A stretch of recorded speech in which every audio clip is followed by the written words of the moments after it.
Tierra Encantada, la Tierra Encantada,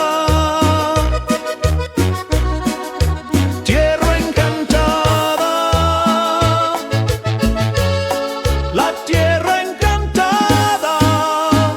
Hey there friends, a bit of a different video today in a very different style. I was just feeling a different style today, and that is mostly because what you're going to see right now wasn't made by me at all. It was made by another creator and another YouTuber and an all-around terrific guy called AlfredSuperSauce. I will link you to his channel in the description and in the comments. He made a habitat for me. So we'll go over there and check it out. What you're looking at right now, it has gained some depth and lushness, even though it still needs to be, it still needs to have some detail. And yeah, as you can tell, I still haven't added anything to this. I'm still playing around with the idea of adding an aviary here, or some capybaras or caimans, who knows, or I might just leave it completely as it is, because it looks really nice like this, to be honest. But what AlfredSuperSauce has built lies beyond the edge of the forest here. As you can tell, the forest has gained some depth, has gained some complexity. So we will move on past the bush dock right over here. Let's just take the guest's perspective here into the building that you've seen already. Check out the bush docks once again, wherever they are. They might be in here. There's one, there's a couple. But the rainforest has grown considerably. And I'm not going to show you a speed build of building something like this. The key is pretty much just, as long as your system can handle it, spam plants. Look up the correct biome, look up plants that fit together. You have the bigger trees, you have lots of ferns. Ferns are always great at doing this stuff. And just create layers in depth and complexity. Closer to the guests, I would say take the lower, smaller plants, and then higher up, grab the higher plants. And in fact, just to make sure that it looked okay, we have this sort of fake hill here to, it wasn't even necessary to build it, but and then we put trees on that hill just to make it feel like if you were looking in this direction, it's just forest going on for who knows how long. I could still add more to it, but this is the start of our Amazon section, which is obviously, you could argue an essential section of a South American zoo. So this viewing area has gained some aura, I would say. But let's actually go and check out what has been built for us by AlfredSuperSauce. So it's a bit of a shame that the lighting in Planet Zoo isn't as good to create darkness and light contrast like this, because this would look amazing if the sunlight were actually to filter through the canopy somehow. But it just doesn't do that, and it's a bit of a shame, but I still think this looks good. I will probably enhance it and add even more, especially in this direction. But yeah, what's coming up is you will see it right away as we follow this path snaking through the jungle canopy. I think I'm going to add more like these falling leaves and effects here, birds calls. But as you can tell, we have something exciting coming up. And I only looked at this, guys, just a little bit before starting this recording, but if you can't tell already, this is for the white-faced Saki. This is a habitat that I wanted to build, but I just couldn't really get into it. I'm not great at climbing frames in general.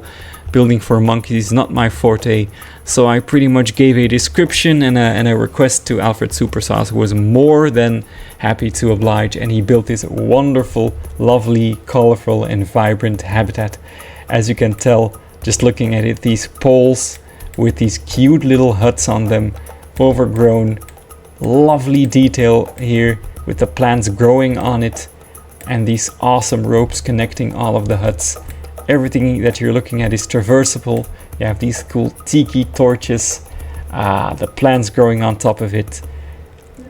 I love these umbrellas as well, really cool. And then using these bins as planters, I love it.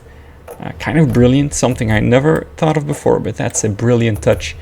This amazing waterfall back here with the wonderful foliage work, these trees sunk into it.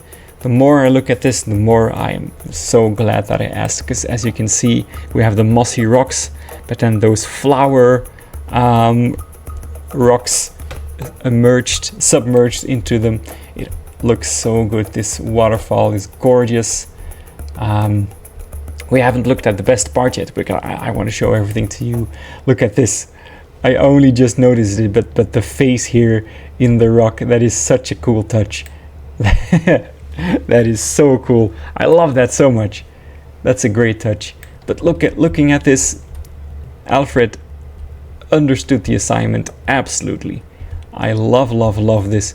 Look at this, by the way, this detail, all of it traversable, and the monkeys really do use it, and they run around all of the time because well, you know, their traversable terrain is fantastic. They are not happy actually if this were a real franchise mode zoo, because you know, they have no land area because it's all water down there. But I wanted this habitat to have the monkeys pretty much 24/7 up in the air, right? That's what I wanted, and that is what I got. And this, I haven't looked at this side yet, but this is obviously my favorite part, this plateau here with the fruit and everything for them to eat and chill and hang out on, and that is obviously where they gather. They have an indoor area a little bit back there, which I didn't really put a lot of time into, but there's so many monkeys in here, and they do sleep, as you can tell. They actually use these little huts to sleep. And I'm so happy with this. I really am. So yeah, that is that is what I wanted to show you guys today. It's not, as you can see, the detailing still needs to happen, and we have a lot of jungle still to come, as you can see. That path needs to join to this path, and in between we'll add more jungle and the ocelot at the very least. But looking at this, I think I can get away with adding some more animals. That being said, I'm pretty sure I'll have Tierra Encantada just have the DLC animals, and if I want to include other South American animals, which I'm crazy about, by the way, I've always asked for more animals from the Americas in DLC. But yeah, guys, let's zoom out a little bit so you can sort of sense the scale of this and the size of these huts and the way they're all connected. This is a wonderful, lovely habitat, and I'm so happy to give it a home here in Tierra Encantada. AlfredSuperSauce, thank you so much for building this. And guys, give him your love. Check out his channel. He's been building behind the scenes, hasn't uploaded in a while, but he's been building, and he's, as you can tell, he's a very talented builder. So guys, I'll see you next time, next week, next Sunday, in fact, for the final, I'm pretty sure, build in Tierra Encantada. Thank you so much for watching, and I'll see you soon. Tierra Encantada, la Tierra Encantada, Tierra Encantada, la Tierra Encantada. The Guatemalan volcanoes bring holy thunder and holy rain to El Salvador, the land of sandalwood. They shine like